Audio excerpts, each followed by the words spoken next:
The PsychoBiz Impact Podcast is proudly brought to you by Psycha, committed to growing impactful businesses in collaboration with our Psycha accredited practitioners. Don't forget to subscribe to our podcast and visit our website for more valuable resources. Ladies and gentlemen, welcome to another episode of the PsychoBiz Impact Podcast Show. I'm your host, Uluncedo Mthwentwe. And today we are talking about e-commerce and digital marketing, which is a topic that each and everyone is really playing into that economy. And that is an economy that I really believe we have to be well versed in terms of how it works and the impact thereof. And also how do we build our businesses around it. And to talk about that topic, we have a gentleman called Thato Garekoe, who is the Managing Director and the CEO of Rekisa eCommerce Solutions. Thato, welcome on board. Thank you for having me. It's a great pleasure to be here. Yeah, man. Ladies and gentlemen, let me just give you just a little bit snippet of Thato Garekoe. His CV is, I must say, it's actually 2 pages long, but I'll try just to summarize it. He is the founder, as I said, of Rekisa eCommerce Solution, which is an innovative platform that empowers SMEs to effortlessly create, manage, and market their online stores using user-friendly and affordable technology. Thato has successfully exited a number of business ventures he has started, such as Tribe Activations, Blink Digital, which is an AI-powered website creation platform. He also leads a Midrand branch of Algorithmics International School of IT and Programming for Kids. He also serves as the learning chair for the EO Accelerator Johannesburg chapter that supports entrepreneurs in their growth journeys. He is also currently pursuing his MBA. I'm not sure how you're doing it, but all the best with that one. So ladies and gentlemen, I think let's get into it.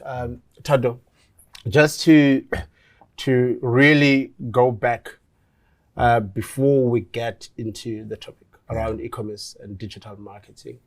Just your journey in terms of how did you come about to play in that space? Take us through that. I'm with you. Thank you for having me here, man. I'm looking forward to the interaction. Yeah. So my journey spans the last 14 years as an entrepreneur. I matriculated in 2006. And I studied business administration. Okay.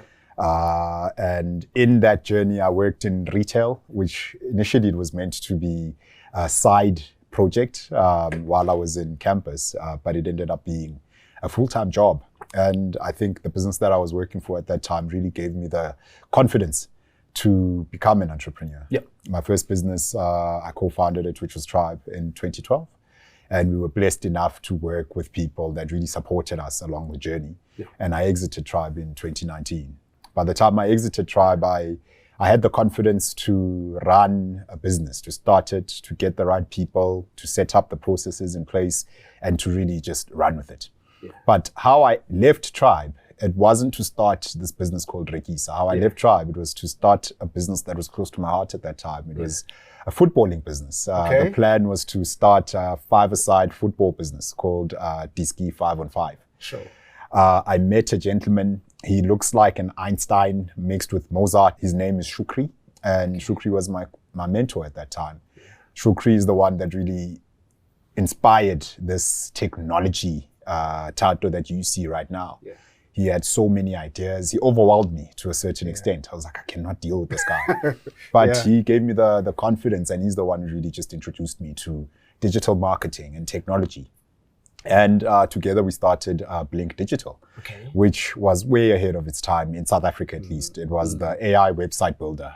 Right now, there's a whole lot of website builders that are powered by AI. And this is 2020, in the middle of COVID. That was not planned. But I had to make a decision that, okay, I need to start another business because I can't build fields because the country is closed, right? So we started Blink Digital, and we were creating websites for businesses, for small businesses primarily, through our AI system. And I realized very quick that your mentor might be great as your mentor, but maybe as a business partner might not be the right fit, you know. And then Shukri and I decided to part ways later in 2020. And through that journey, I think I was doing my honors at Vega, strategic brand communications, but I was being exposed to e-commerce academically. And what was happening in the Northern Hemisphere about e-commerce. And we were working with various tools at that time. And I decided to just dig deeper, you know, what's happening in this world of e-commerce, let me find out. And what I found out ended up being a business, you know, in the form of Rekisa. Because I realized that businesses are growing, e-commerce is growing, and businesses are looking for channels to sell online. And essentially, we designed the business, we designed the tool, and we decided to call it Rekisa because we wanted it to be African. We wanted to be South African. We wanted it to open up a conversation. Because if we had to change it to English, it would be a very boring sell e-commerce. So like, no, let's position it as Rekisa e-commerce. Yes, you know, and ultimately that's how I got to where I got today, essentially. You spoke about a very fascinating journey, by the way, I must say. I'm listening to you and you're talking about all of these ventures that you have been involved, and some of them are still playing, of course, in the space where they're at.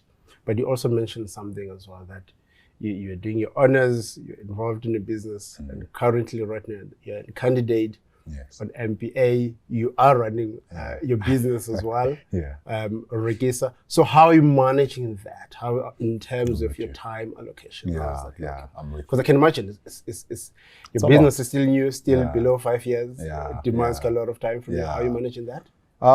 Firstly, I think I have the right team in place.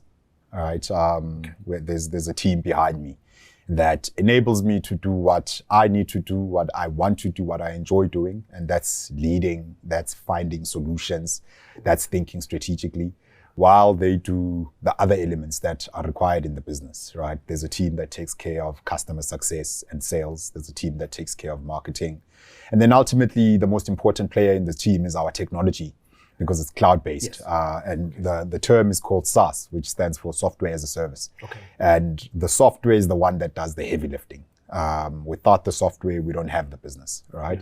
So that's one piece of how I manage my time, you know. But in terms of how a 9 to 5 looks like for me, is I'm a morning person, you know. So wake me up at 3, wake me up at 2. I'll get things done. But on average, I start my mornings around 4 to 4:30, take care of the most important stakeholder who's 8 months old. You know, he needs time until 7:30 when he does his first nap, and then hand him over to his nanny. And then my working day normally starts around 8 to 8:30. And I run with the team, you know. I have morning setups with the team every morning. It's a 30-minute call or online session. And then ultimately on weekends, I focus on school. You know, I'm lucky enough that the school that I'm at, we don't necessarily write exams, we do assignments. These assignments are spread out. You know, they're helpful. These assignments are spread out on a 16-week basis. So there's an assignment that's due in 2 weeks' time. And essentially towards the deadline, like me and my family, we have an agreement that I'm in camp. You know, it's a deliberate time. And camp involves me spending time on weekends, like a normal working day, you know, to focus on school work. And family finds time to distract themselves. You give them the credit card as well. You know, but whenever time allows, also like spend the mornings, you know, to get some work done. Or school time, you know. But I think it's a matter of prioritizing what's important at that particular time. And that's how I get into these rhythms. Thato, I want us to talk more around these two topics, e-commerce, right, and digital marketing. Got you. And there is, sometimes these terms can be used interchangeable, right? But for an entrepreneur who's listening right now to say, okay, where I'm at, e-commerce, digital marketing, what is happening here? Yeah. Can you break it down just fundamentally, so in terms of the difference between the two there? I'm with you. So e-commerce stands for electronic commerce. Yeah. And the E was just shortened, right? And e-commerce is a way of a business selling its products or services in an electronic or digital way. Yeah. So to say, their product is shown on their website or on social media or through a third-party marketplace such as Amazon or Takealot. That's a form of e-commerce. You're selling your product or digital or service in an electronic way. You are not in front of your customer in a physical way, right? And that's essentially the term of e-commerce. Digital marketing is a way of creating awareness and driving traffic and conversions to your website, to your customers or the people that you've identified as your customers. And you're doing that in a digital format. That's to say, you are doing it via email, you're doing it on social media, you're doing it through paid ads, you're doing it on someone else's website or ecosystem, but it's all done electronically or digitally. So that's how the two terms differ. One can have an e-commerce business. It's very important that they go into or they apply certain disciplines within digital marketing, depending on what the strategy of the business is and what the objectives of those businesses are. And essentially they can or should apply digital marketing to drive sales onto their e-commerce business. So on the e-commerce side of things, this electronic store that you have. Now, you spoke about sometimes you sell your goods thereof. Now, I'm trying to think of someone who provides a service, right, within the e-commerce space. How do you utilize e-commerce if you are selling a service? You're not selling a product, a physical product that anyone can buy and be shipped. For a service, just give me a practical example. I'm with you. I'll give you two, right? So we a service, if you think about it. Our platform is a service that enables the customer to create their own website, right? That can be seen as a service. The difference is that unlike a website designer, the customer goes onto our website, they see what we can do for them. They click on a button that says subscribe, and through a guided duration or process, they can create their own online shop. And essentially, every time they need to change their online shop or update a product, they don't have to call us to make that change. They can just do it themselves. And they pay a monthly fee to keep that service running, right? Another basic example would be a consultant who is used to selling their time for the value that they bring. Correct. The consultant, when the consultant is creating the quotation that the customer would require, that quotation can basically be migrated onto their online shop. So that's to say, when the customer comes on their store, they need consultation. So they'll select a date of when they need the consultation. They'll select a time, right? So now I've given the consultant the time, I've given the consultant the date. I tell the consultant what type of consulting I need, because each consulting has a fee of sorts, right? Then I choose that consulting. Maybe I need the meeting to be in person or digitally. And each line item has a cost to it, like a calculator. So at the end of me filling out this so-called quotation electronically, the system can give me a cost. And essentially, by the time that I've paid the consultant will get a notification to say, okay, there's a Thato somewhere in Joburg who has asked for my time. They've already paid upfront and they need this form of consultation. So that's how someone who sells a service can basically set up an online shop. They automate a lot of their manual work to avoid the back and forth of setting up a quotation. All the questions that they would have asked in person to the customer, they can throw it on their so-called landing page or online store so that the customer just answers. And by the time the customer has answered, a cost has been generated, and essentially they just need to pay. They whip out their card, and that's how. That's fantastic. You've given me basically the blueprint. Yeah. That's fantastic. So now, in terms of, looking for someone who can assist to build an e-commerce store for me as a consultant or any other business that sells goods, what is the process, or what do I have to consider before building an e-commerce platform for my business? I'm with you. Yeah. So there's a couple of things that you need to consider. I think the most important piece is having a strategy, a very clear strategy as to why I am using online selling as a sales channel, right? And who am I going to be selling this product to online, and how am I going to get to them? So that's the first piece. And the second piece is to understand, okay, what platform am I going to sell on? That's to say, am I selling on my own website, or am I going to sell on a marketplace, right? So what's the difference?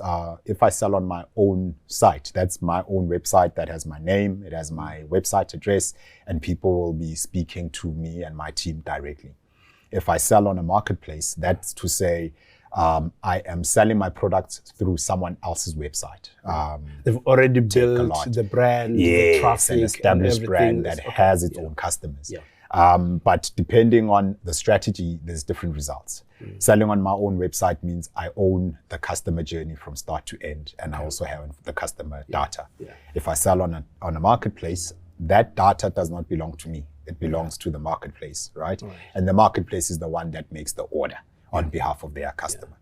So once I've clarified that strategy, depending on which option I went with, if I'm going to sell on my own store, I need to make sure that the platform that I build on is reliable and it's safe.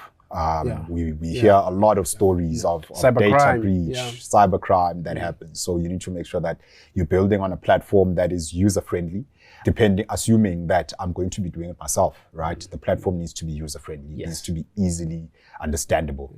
And I need to make sure that it's safe and secure for my customers to transact on it, and for me to also run my business on there. Once you've ticked that off, you now need to have the payments integration into place. How am I going to get my payments, right? Is there a payment gateway already integrated on my platform? If there is, that's great. What are their transaction fees? And I need to understand what their transaction fees are before I make the decision of who I'm going to use as my payment partner. Once I've done that, I need to make sure that I have a shipping integration. So that whoever I'm going to use to deliver my product, assuming that I sell physical products, whoever I'm going to use to deliver my product to my customer, firstly, are they integrated onto this platform? If they are, then that allows me time because everything is automated, right? As soon as my customer has paid, the shipping partner will receive a notification that tells them that there's an order that's ready to be picked up from my warehouse to my customer. And essentially the last piece is my website, my front store, what my customers see. I need to get that done, and I need to design it so that it looks and feel like my brand, and it looks like an attractive store that my customers will buy from. Jeez, so there's a lot of moving parts. No, there's a lot of moving parts. Now, let's look at from the side of an SME. Yes. I'm listening to what you're saying now, and there's a lot of admin or processes and controls you have to build in place to create your own e-commerce store. What is preferable when you are still starting? Is it to list on already an existing marketplace, or else, as you are saying, to say, look, yes, you can create your own, but however, you still need to drive now the traffic back to your website and to your store. There's still efforts that you have to make to ensure around the security thereof. What is usually preferable from a startup phase as a business, if you want to play in that space? I'm with you. So as a startup or an SME, I think it depends on the resources that you have, right? And it depends on how fast you want to scale this business. So it really depends on like your strategy. The first and probably most simplest is you having your own platform, you having your own online shop. Yeah. If you have a community of customers that you already know about you, that you've already built trust with, then I would say create your own online shop and sell those products on the shop directly to that community that's already engaged. Right? If you want to expand to the marketplace, then that's good because it gives you more sales channels. Right? But you need to just understand what the trade-offs are. You know, if you're selling on a marketplace, obviously that data isn't yours, but you could be generating more sales on that marketplace because of the traffic that that marketplace brings. But if you had, depending on your resources, and you can afford to have presence on your marketplace and have presence on your own online shop, then that's great because you are increasing chances of you generating sales, you know, because of the different sales channels, right? That you have in your possession. But as a business that's starting out, I would say maybe start off on your online store because then you understand who your user is. Once you understand who your user is, you are able to improve your products, right? Because they give you information, they give you data. You are able to figure out what sells, what doesn't sell, what promotions sell and what promotions don't sell. And you get that information in real time so that you can always tweak and update your strategies in order for you to generate, firstly, your customer database, which is gold when you're selling online, and turn that customer database into sales so that you engage with the community that's always engaged. Makes sense. You know? So where are we in South Africa in terms of the uptake within the e-commerce space? What are some of the trends that you are picking up? I'm with you. So e-commerce as a segment or an industry in South Africa is in a space where it's growing, right? Bigger businesses, enterprises have been enjoying the fruits of e-commerce. I'll make examples of the Blue Label. I don't want to promote any brands here, but the marketplace, the biggest marketplace in South Africa, they've been doing really well. They only started generating a profit in the last year, I think, but they've been running for quite a while. The biggest marketplace in the world that starts with an A, they now in the country, and that excites us as practitioners in the space because it means the industry is growing. Right? So smaller businesses are starting to sell online. Smaller businesses are starting to understand that users, because of COVID, which is an unintended consequence of COVID, right? People were forced to buy online. And because of what happened in that space, now people have just become accustomed to buying and selling online or engaging with their customers online. And mind you, when I say online, I'm not just talking about selling and buying on a website. People are selling and buying on their WhatsApp channels. People are selling and buying on their TikTok accounts. Social media as well. Yes, and that form is called mobile commerce, essentially.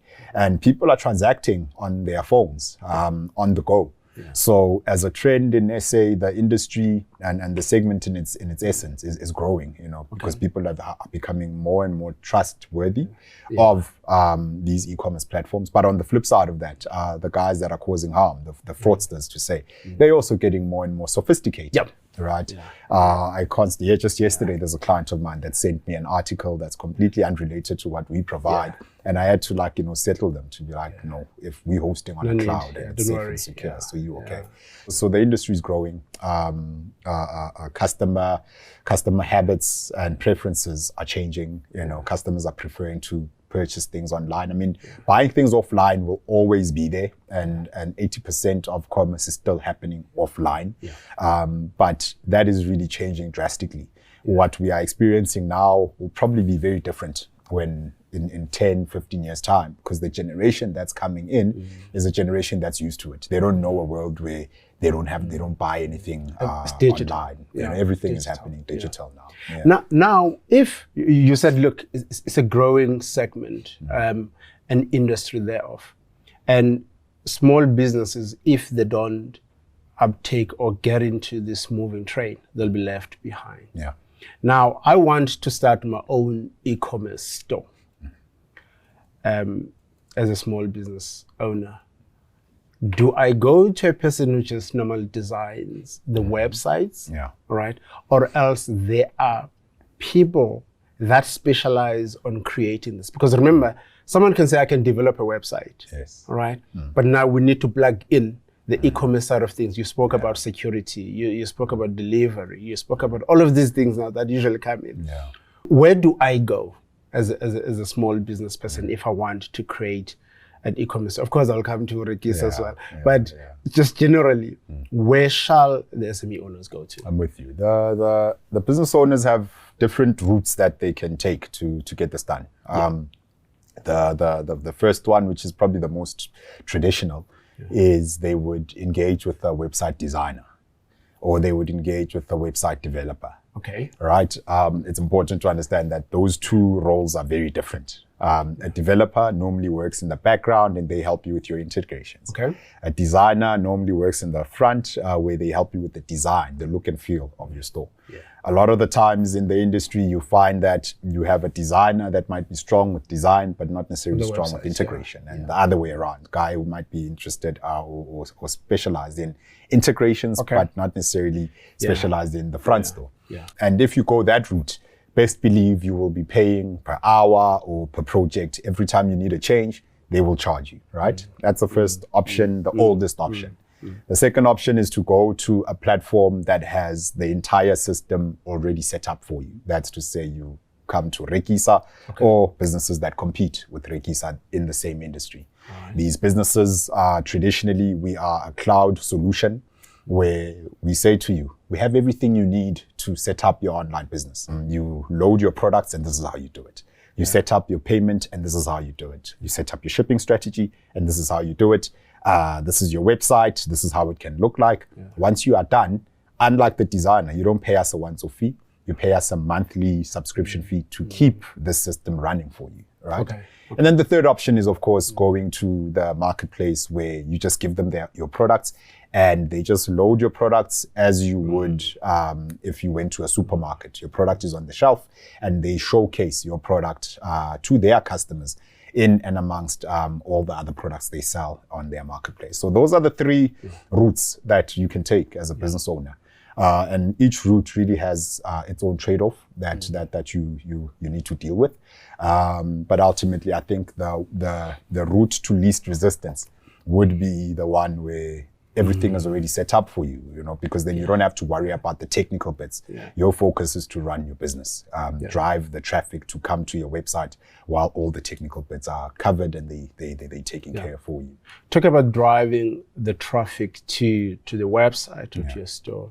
What role does social media play in this, right?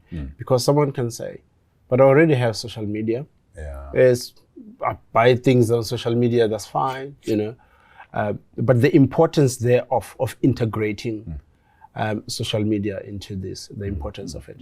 I think social media is one touch point out of a bigger ecosystem of touch points that you can create for your customers. Social media is vitally important because that's where a lot of people spend time, right? In their spare time, during work, during the day, everyone is always just going in and out of social media. They share their lives there. They witness other people sharing their lives there. And they also engage with brands, right? So social media as a tactic plays a very important role in driving awareness of your business. But I think as a touch point, I think as a business owner, you need to be aware of all the other touch points that you can utilize when you want to create awareness of your brand. And it's important that all those touch points are integrated in some way. That's to say they speak to each other, they support each other, right? And these tactics include email marketing, right? Where you send a message to your desired customer or your customer gives you permission to send them a message, right?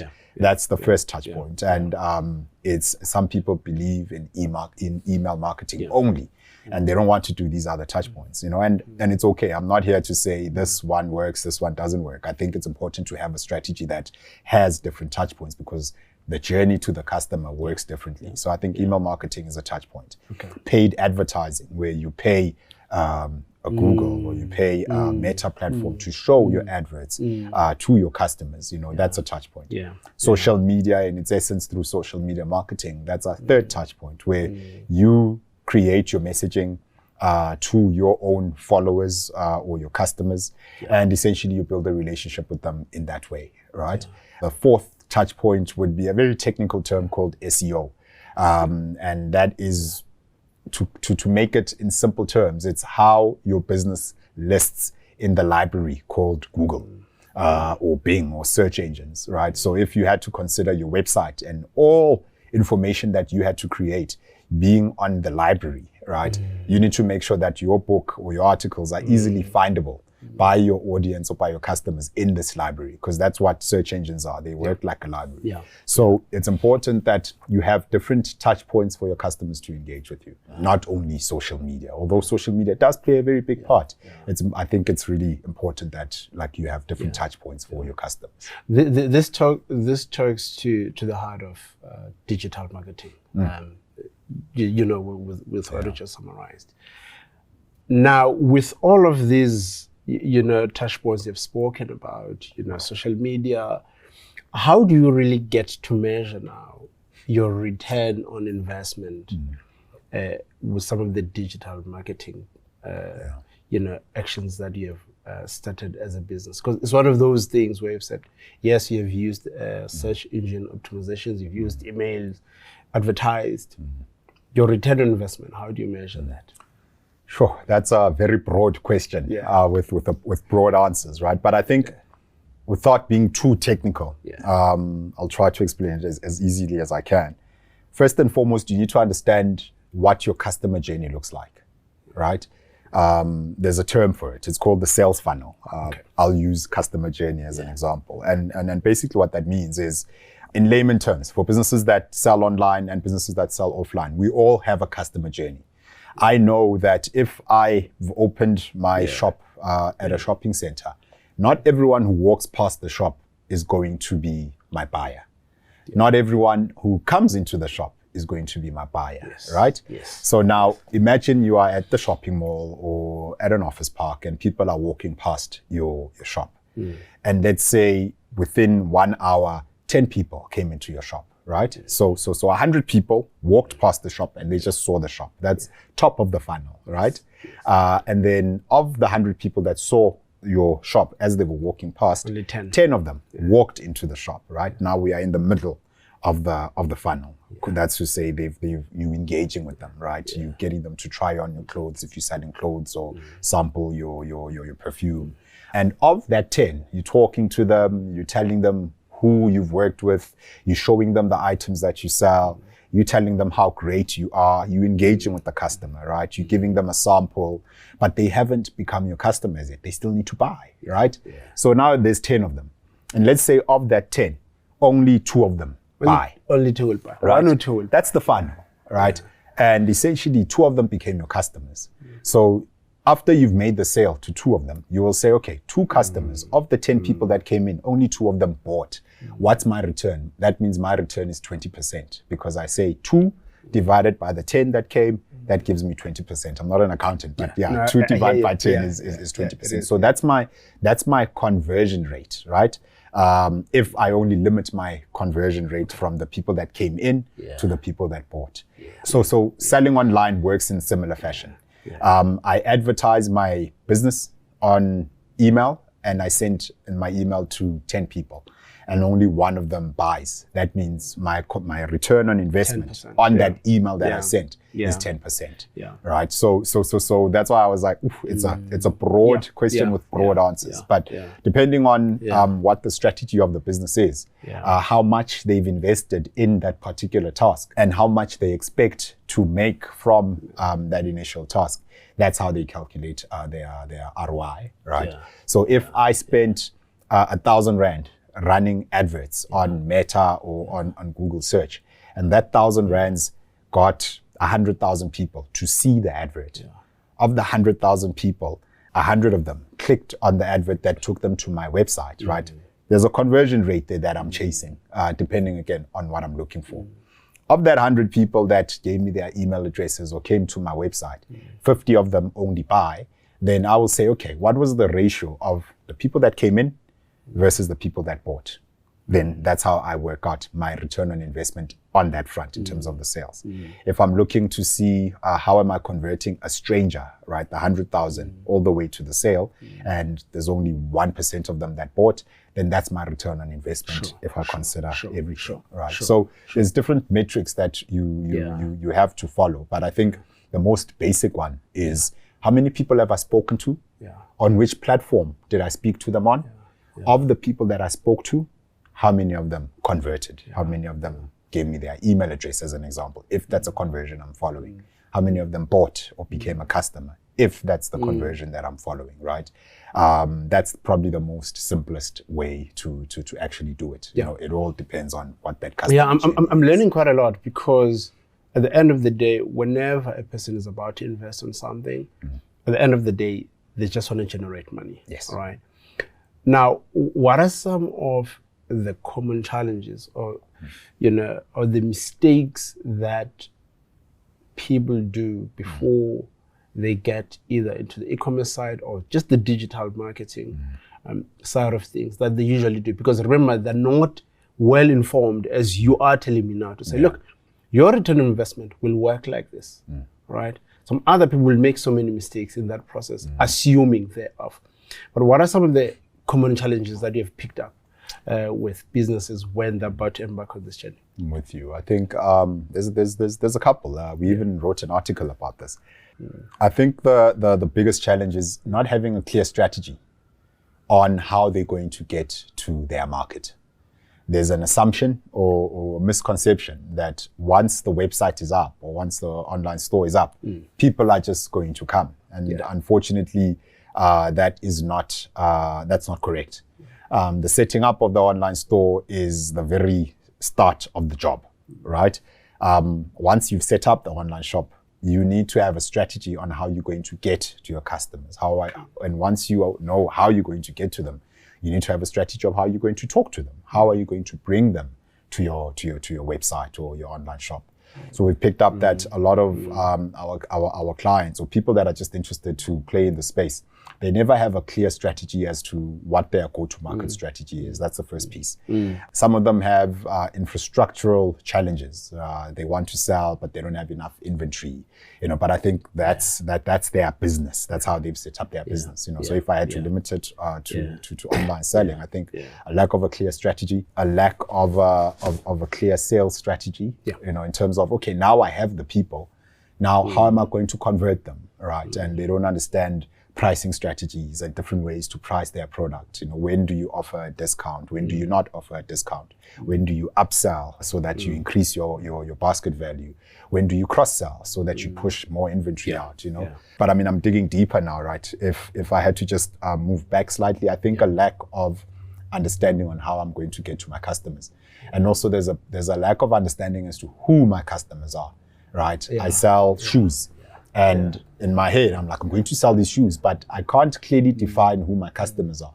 I assume that it will miraculously just occur, as I sell online. And it will occur by lack of sales, right? And then you are like, no, this thing doesn't work, but it's important to understand who was I creating this online shop for, right? Who's my customer persona? Who's this perfect customer that I want to sell to? And you find that a lot of business owners that want to sell online, they can't clearly define who they actually want to sell to, right? And I don't want to make myself sound special, but it took us a long time to understand who do we actually want to sell to, right? We kept on saying SMEs, but there's so many SMEs in the world. We had to sit down to say, we actually want to sell to Luncedo. Luncedo lives in Johannesburg, but now and again he travels to Cape Town because his family lives there. Luncedo spends a lot of his time on TikTok and Facebook, and Luncedo he's always looking at businesses and entrepreneurship pages, and he follows these pages, and he's an aspiring entrepreneur. And you know what, Luncedo actually has a side hustle. I'm now doing an entire customer persona. I'm not talking about SMEs, I'm talking about Luncedo.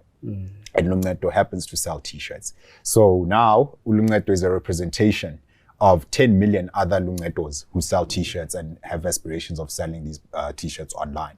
Those are the people that we're selling to. You know, it's almost like we've taken a customer that didn't have a name and we've created a persona, a personality of this customer, so that we are able to target those people. And we're not targeting the guy that is selling biscuits when we're advertising to the person that we sell who's selling clothing.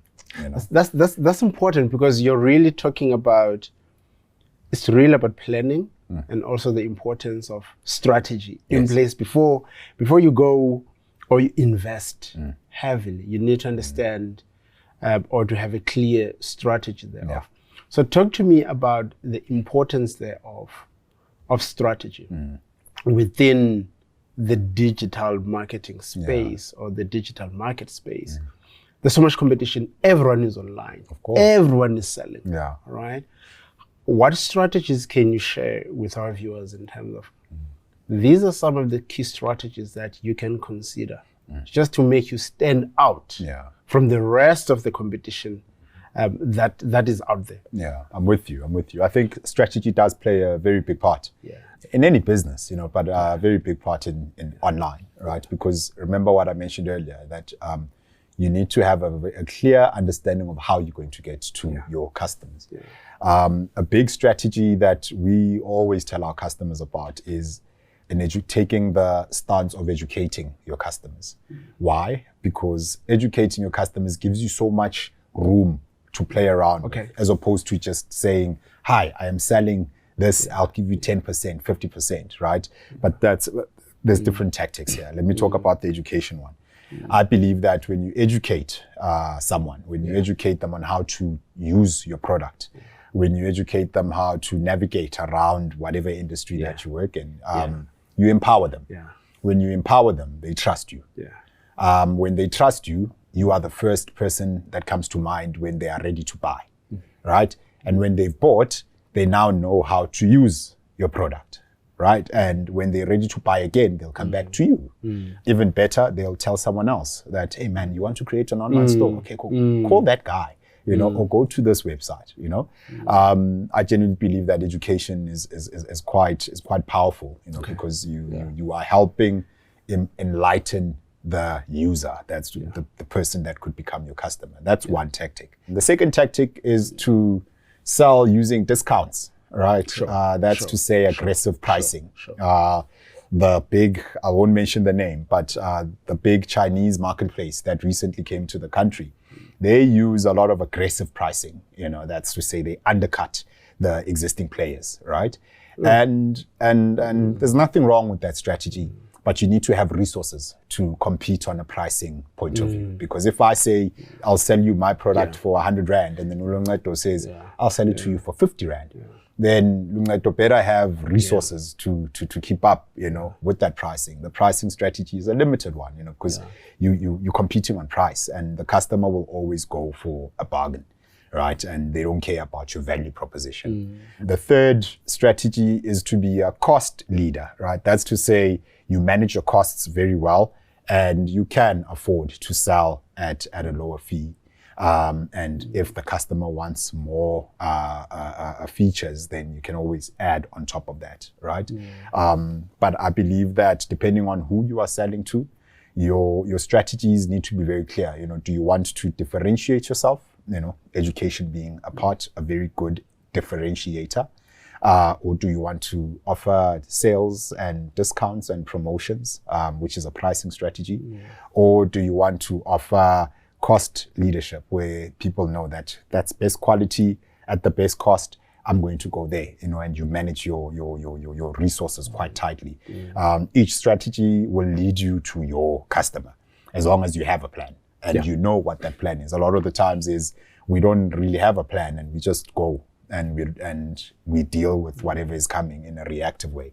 So for our business, we earlier this year actually, because for the longest of times we were advertising. We were like, throw money at it, just advertise, offer discounts. But we realized that that strategy is limiting, because we will always attract the customer that only wants the price and doesn't understand the broader value. So we were like, let's take the position of educating people. build the community thereof. Yeah. Build a community there, yeah. you know, because then we will attract the people that appreciate education, and we will associate ourselves as experts, or rather position ourselves as experts in the space, which we are. And we will work with a community that appreciates us and wants to improve themselves and their businesses as well. So let's rather play in that space. Thank you for that strategy. I think we'll implement it as well in our company. Now, let's talk about, you're really talking about education, right? In the accounting or the finance industry, you will hear most businesses telling you that the consumers, to a certain extent, they lack financial literacy, right? In your space thereof, I'm sure, because of it's the new, it's the new industry that is really coming up. You will have situations where there is digital or lack of digital literacy thereof, and that's what most of us are dealing with. Now, how do businesses overcome this barrier to be able to sit with you and ask you right questions when they come to you, rather than just to be fed and accept thereof? Because the moment I accept everything you tell me, that means I truly don't understand as well. I take you as an expert. However, I should be able to engage you, even if at a basic level thereof, right? How do you overcome that barrier as a business, the lack of digital literacy? This might not be popular with a lot of people, but I think it's the very first step is to have a mindset shift.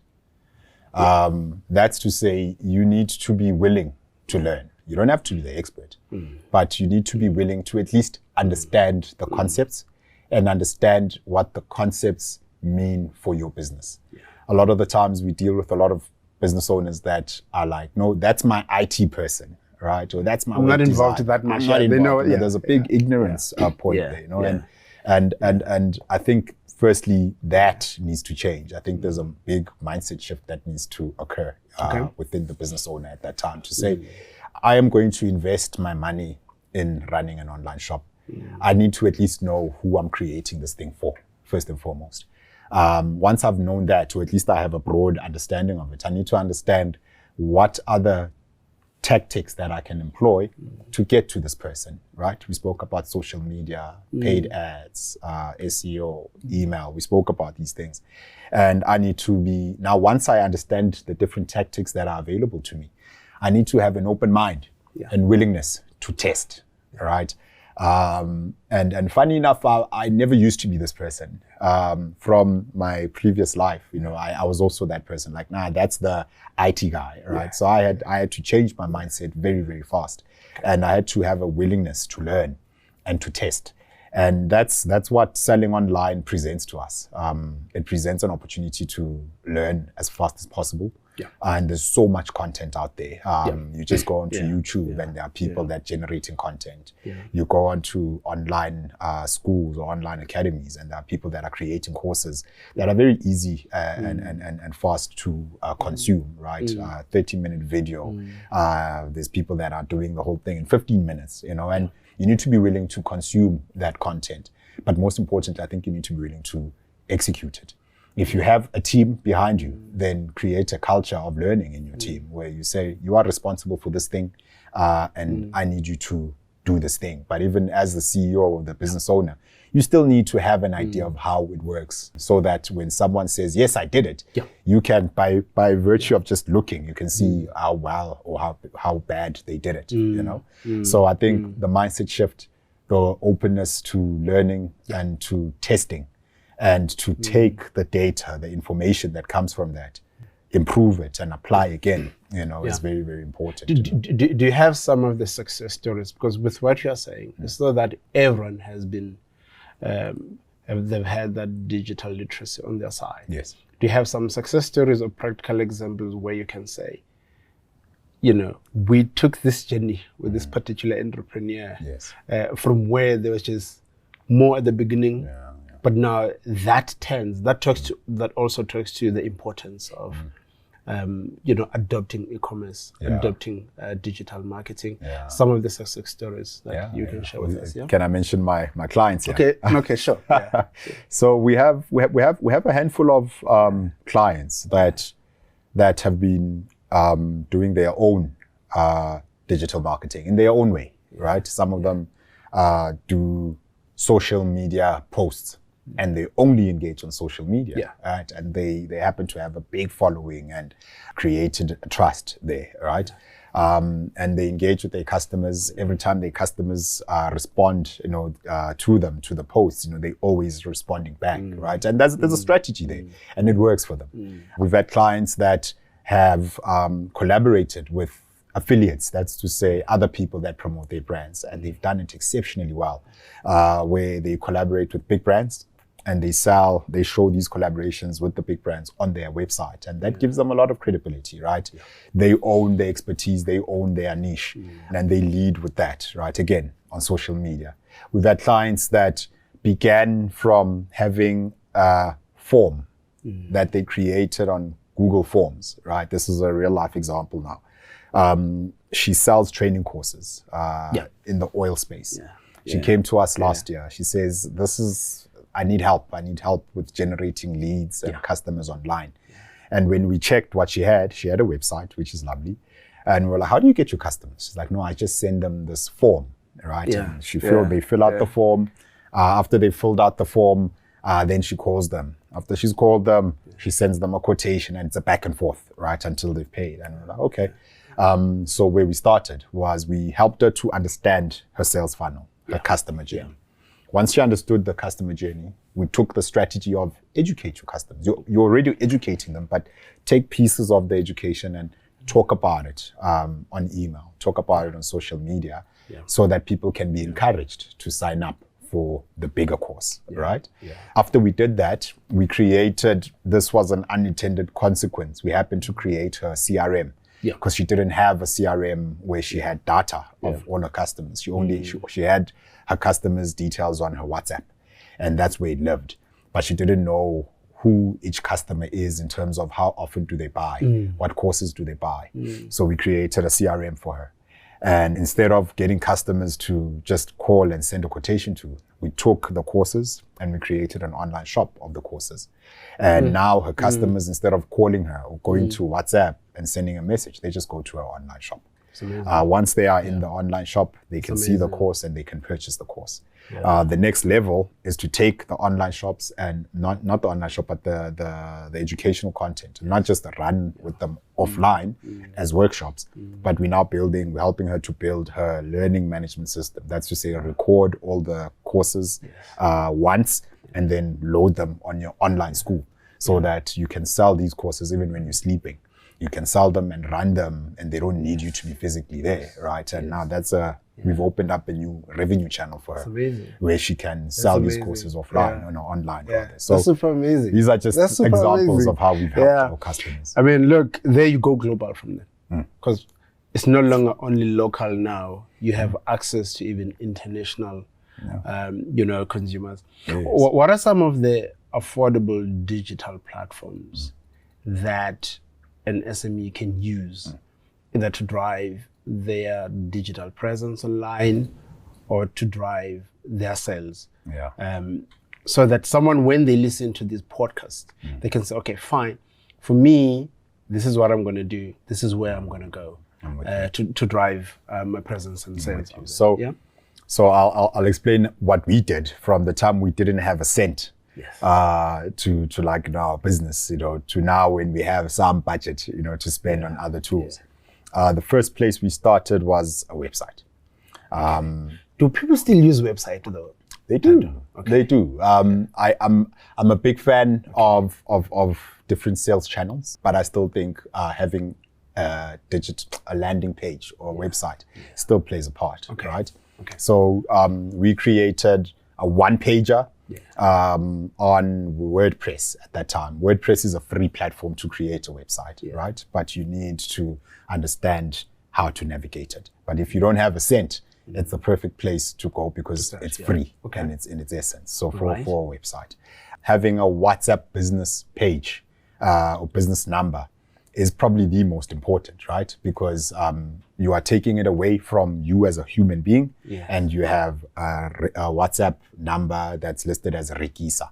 And WhatsApp has advanced its tools so much, where if you don't have an online shop, you can have a catalog on your WhatsApp page. You can even set up an automatic response, for customers that need help and you can't reach them at that time. But that's a marketing tool in its respect. There's a platform called Canva, and that platform helps you to design your posters. They have a free plan and they have a paid plan. We used Canva. So I can use Canva. I can eliminate my designer then after. He won't be so happy, but you can use Canva, right? Especially now with AI tools being integrated onto so many of these tools that we use, right? It's now becoming more easier for a business owner that does not have a budget to create their own digital presence, right? So now you have a designer in the form of Canva. You have a channel to engage with your customers in the form of WhatsApp business number. You have your website, if a website is what you want, right? Sure. Now you move on to your email marketing. You can use a platform such as Apollo.io. We use Apollo to get to customers that are looking for our service, right? So we design our emails, we target the people we want to talk to, and we are able to send those emails to those people that we want to talk to. It's important that I mention that these emails are in the public spectrum. It's not their personal emails. I don't want Poppy to come and call me. A MailChimp for customers that give me permission to send them emails, and I want to create a community. That's another tool for email marketing. For social media, the platforms that we are already using, Meta in the form of Facebook and Instagram, TikTok. These platforms are free, and they give us a voice. They give our brands a voice, where I can say, this is my platform, this is my business. Come to my page, follow us, and find out what we are doing on a day-to-day, find out the latest promotions. And I haven't spent anything as yet, right? So I create my business pages on these platforms. And ultimately, if I have existing customers, call them and ask them for referrals. Perfect. To be like, hey, please just introduce me to your friend, and all these tools I can use without having to spend money as yet. That's a very good starter pack. I think that's a decent starter pack to kick off on, and then everything else you can just grow as you run. Thato, let's talk about Rekisa in terms of, with all this information that you have and the journey that you have really highlighted for us, and taking through the entrepreneurs on the digital space. How different is Rekisa e-commerce solutions different from the other platforms that are out there? So first and foremost, Rekisa is a proudly South African e-commerce software platform. Unlike our competitors that are from United States or other parts of the world, we are local. And by that very fact, when our customer comes on our platform, we charge them in local currency. That enables us to be at least 30% much more affordable than our global players. Not only do we protect our customer from the foreign fluctuations, but in essence, for the same level of technology, we offer it to our customers at 30% less. But price aside, when our customer comes on our platform, we also allocate them a customer success coordinator that holds their hand and guides them across this entire journey. Okay. The customer success coordinator also engages with the customer on a monthly basis, where we have a look at the performance of their online shop, and we allocate a certain amount of hours every month to them to guide them on how they can generate traffic and how they can improve sales. Our competitors, they have videos that they send you to, right? And they can't engage with you on a one-on-one basis. So that's how we create the proposition to our customers and how we differentiate ourselves from our competitors. Not only do we have an e-commerce platform, but we also train our clients through our digital academy, where we train our customers on everything that I've told you about right now. Okay. If they don't want to be trained and they have the resources to just pay us to do the strategies, then we do it for them on their behalf through our digital marketing business. So we've created an ecosystem that helps our client in whichever way possible, right? From guiding them on setting up their online shop, to guiding them on creating a sustainable online business, to either executing the strategies for them or teaching them on how they can do it themselves so that they can run a sustainable business. And that's how we differ from our global competitors. Thato, I've got 1,000 questions for you. Yeah. I've got 1,000 questions for you. But look, I would love if you can just share some of your final tips with the consumers out there, with the viewers out there. What are your key tips you would share with anyone who's about to embark on this journey? I'm with you. I think the first most important tip I would share is have a mindset of openness and willingness to try different things, right? That's before you even go anywhere. I think that's the most important tip. Just have a mindset of learning, regardless as to what it is that you learn. Have a mindset to just constantly learn and test things out. Have a clear strategy or a set of strategies of how you're going to get to your customers. If in doubt, use the strategy of educating your customer, because then that's your world. You are confident about your product or your service, and you know that world better than your customer. Then find ways to educate your customer. If you're not sure of how else to engage with your customers. And the third tip I would say, try to adopt e-commerce in your business model as much as you possibly can. Why? Because e-commerce in its different forms, it gives you a way to engage with customers that are beyond your geographical location. It gives you access to customers that are beyond your time zone. Let's just say your international customers. E-commerce and all the nuances of it give you access to different types of customers, right? That you otherwise wouldn't have access to or otherwise wouldn't understand. So with the new mindset and the mindset of learning and testing and applying, and the mindset of educating your customers, and the mindset of getting to these customers using e-commerce or mobile commerce or social media commerce, then you are engaging with customers that are beyond your physical location. And you are positioning yourself to make revenue, to generate revenue 24/7, 365, without having to rely on like the open days or the open times, because you're only human and you only have a certain amount of energy that you can work and sell. And at the end of the day, we're all trying to sell a product or a service, and we're trying to make money. So use e-commerce and its different elements of that world to engage with those customers, right? And educate yourself with digital marketing in some way or the other. You don't have to be an expert, but just understand the different tactics. And if now you know that I want to educate my customers, find out how you can educate your customers using digital marketing. So those would be my tips. Ladies and gentlemen, he is the CEO of Rekisa eCommerce Solutions. I think we need to take a point of reflection, listen to what he said, and apply some of the tips that he has really, mentioned on the show. From my side, the mindset shift is very important, as you have said. It's very important that if you don't adapt, you'll be left behind in the e-commerce and the digital space. And that is the economy that is changing the world. So you have to make sure that you play in that space. From me and Thato, thank you so much, Thato, for joining us today. Thank you for having me once again. To your future as well. So from our side, ladies and gentlemen, thank you for watching. Hope that you'll share this podcast with all the relevant stakeholders that you think they will learn one or two. Everyone that is running their own business, they have to watch this episode because it talks to the journey that they'll need to apply for them to grow and have more sales, employ more people, grow your business to another level. Don't forget to subscribe, like on all digital platforms, from YouTube.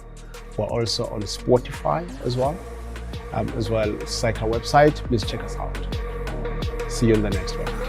The Cyca Biz Impact Podcast is proudly brought to you by Cyca, committed to growing impactful businesses in collaboration with our Cyca accredited practitioners. Don't forget to subscribe to our podcast and visit our website for more valuable resources.